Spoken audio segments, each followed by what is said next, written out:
Hello guys, welcome back ulit sa vlog natin. Siyempre, simulan natin ang vlog natin sa napakagandang umaga. Yan, nakikita nyo ba yan? Yan, lahat ng yan. Hindi sa amin yan. Hindi, joke lang. Sa papa ko yung dalawang kahon dyan. Sa cropping ngayon, puro malagkit yung tinanim ni papa. So ayun, binisita namin yung sakahan namin. Kasi wala pa naman akong duty, mamayang gabi pa. Baka magtaka kayo guys, magkaiba yung tubo ng palay namin. Medyo late po kasi yung kabilang plat. Nabitin kasi yung similya, kaya ganyan, huli yung kabilang plat.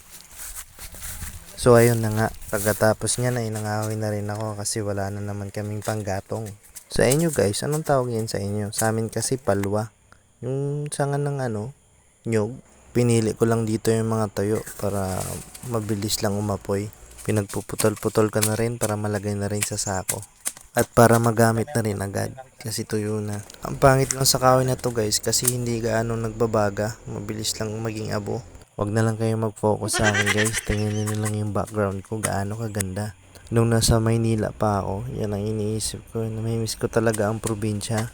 Magagandang paligid, tanawin, at preskong hangin. So ayan guys, marami na rin akong naipon kaya lalagay na natin sa sako. Yan na lang muna, sapat na muna yan. Mangunguha na lang ako ulit pag may free time ako. O diba, nakaisang sako din tayo guys. All goods. Ang sarap pagmasdan ng paligid, nakaka-relax. Kumbaga, parang nag-unwinding lang din tayo. Ang sarap pakinggan ng mga huni ng ibon, pati tunog ng mga dahon. Minsan, pag marami tayong problema, yung kalikasan din tumutulong sa atin. Ganyan kalawak ang mga sakahan dito guys. Dikit-dikit kasi yung mga plat. At sa kada plat, may kanya-kanyang may-ari. Dito guys, nakadepende yung pasok ng tubig sa sakahan mo. Kaya kung titingnan nyo, may mga nauuna, may nahuhuli. Yung iba, pahinog na. Yung iba, hindi pa namunga. At finally, natapos na rin tayo. Uwi na tayo guys. Babalik na lang tayo dito sa susunod pag tag-ani na. Ang lugar pala namin guys ay mayaman sa palay at nyog.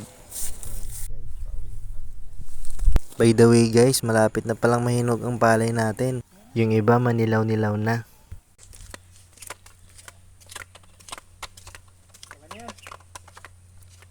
At yan guys, kinarga na namin yung kahoy na nakuha ko kanina. Shoutout nga pala sa angkas ko dyan. Si Commander yan. Dito malapit na kami sa bahay guys.